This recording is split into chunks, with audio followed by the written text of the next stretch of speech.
ఆ పంచాయతీ లేదు మా పార్టీలో. నేను చాలాసార్లు కూడా చెప్పాను, మీరందరూ కూడా చూసింటారు, ఒక్కసారి కాదు కొన్ని వందల సార్లు చెప్పుంటాను.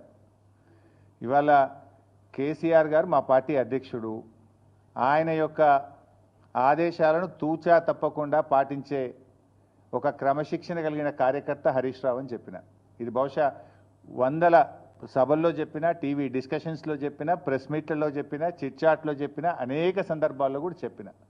సో మీరు అన్నట్టు కేటీఆర్ గారికి నాయకత్వం అప్పచెప్తే స్వాగతిస్తాను, డెఫినెట్గా ఐ కోఆపరేట్. ఒక కార్యకర్తగా హరీష్ రావు పార్టీ నిర్ణయాన్ని, కేసీఆర్ నిర్ణయాన్ని ఎప్పుడైనా శిరసా వహిస్తాడు తప్ప గీత దాటే వ్యక్తి కాదు.